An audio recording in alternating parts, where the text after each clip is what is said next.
അങ്ങനെ പൂർവാധികം ഭംഗിയോടുകൂടി ഇക്കൊല്ലത്തെ നവരാത്രി കഴിഞ്ഞിരിക്കുകയാണ്. അപ്പോൾ അവസാനത്തെ ഒരു ചടങ്ങുകൾ കൂടി ബാക്കിയുണ്ട്. അപ്പോൾ നമ്മൾ ഓരോ തട്ടിലുള്ള ബൊമ്മകളിൽ നിന്നും ഒരെണ്ണം വീതം നമ്മൾ കിടത്തിയിടുകയാണ്. അതിനുശേഷം അവർക്ക് പാനകം നൈവേദ്യം ചെയ്യും. പാനകത്തിന് വേണ്ടി നമ്മൾ ചുക്കുപൊടി, അതുപോലെ നാരങ്ങ, ശർക്കര എന്നിവയൊക്കെയാണ് എടുക്കുന്നത്. അപ്പോൾ അതൊക്കെ അമ്മയൊന്ന് മിക്സ് ചെയ്യുകയാണ്. ചുക്കുപൊടിയിലേക്ക് നാരങ്ങ നീരും ശർക്കരയും ഒക്കെ ഇട്ട് കൈ കൊണ്ട് നന്നായിട്ടൊന്ന് തിരുമ്മി അല്ലെങ്കിൽ ആവശ്യത്തിന് വെള്ളം ഒഴിച്ച് അത് നമ്മൾ ഭഗവാന്റെ അടുത്തേക്ക് വെക്കുകയാണ് പതിവ്. ഈ നവരാത്രിയുടെ 9 ദിവസങ്ങളിലായിട്ടുള്ള 2 നേരത്തെ നൈവേദ്യമൊക്കെ സ്വീകരിച്ച് ദേവീദേവന്മാർക്ക് വയറ്റിന് അസ്വസ്ഥതകളൊന്നും വരാതിരിക്കാൻ വേണ്ടിയിട്ടാണ് ഈ പാനകം നിവേദ്യം ചെയ്യുന്നത് എന്നാണ് സങ്കല്പം. അങ്ങനെ വൈകുന്നേരത്തോടു കൂടി ഞങ്ങൾ റീപാക്കിംഗ് തുടങ്ങുകയാണ്.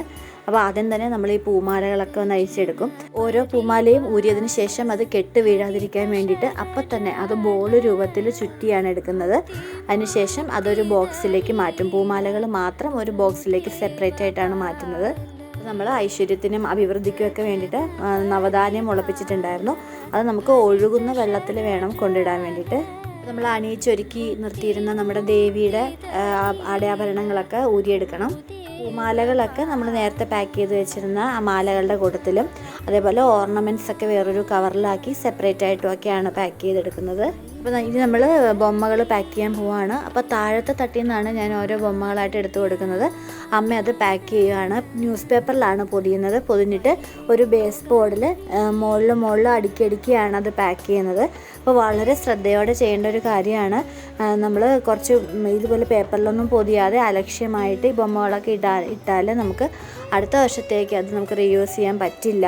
അതിൻ്റെ ഈ അറ്റമൊക്കെ ഇങ്ങനെ പൊളിഞ്ഞു പോയാൽ അങ്ങനത്തെ ബൊമ്മകളൊന്നും നമുക്ക് കൊലുവിൽ വെക്കാൻ പറ്റാത്തതാണ്. ആദ്യക്ക് വൈകുന്നേരം ട്യൂഷനും കാര്യങ്ങളൊക്കെ ഉള്ളത് കാരണം അവൻ കുറച്ച് ബിസി ആയിരുന്നു. അപ്പോൾ 1-2 ബൊമ്മകളൊക്കെ അവൻ എടുത്ത് വെച്ചിട്ട് അവൻ ട്യൂഷന് പോയായിരുന്നു. ഓരോ തട്ടിലെയും ബൊമ്മകൾ കുറേശ്ശെ ആയിട്ട് എടുത്ത് ഇതേപോലെ ന്യൂസ് പേപ്പറിൽ പൊതിഞ്ഞ് നമ്മൾ 3-4 ബേസ് ബോർഡ് പെട്ടികളിലായിട്ട് പാക്ക് ചെയ്യുകയാണ്.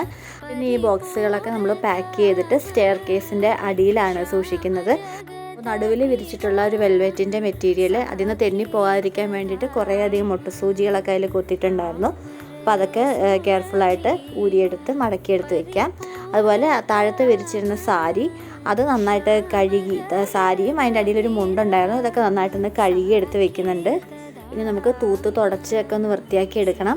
അപ്പോൾ എന്തായാലും ദൈവത്തിൻ്റെ അനുഗ്രഹം എല്ലാവർക്കും കിട്ടണമെന്ന് പ്രാർത്ഥിച്ചുകൊണ്ട് ഇനി അടുത്ത വർഷവും നവരാത്രി നല്ല രീതിയിൽ ഇതേപോലെ ബൊമ്മക്കൊലുമൊക്കെ സെറ്റ് ചെയ്യാൻ പറ്റണമേ എന്ന് പ്രാർത്ഥിച്ചുകൊണ്ട് നിർത്തുന്നു. സപ്പോർട്ട് ചെയ്ത എല്ലാവർക്കും നന്ദി.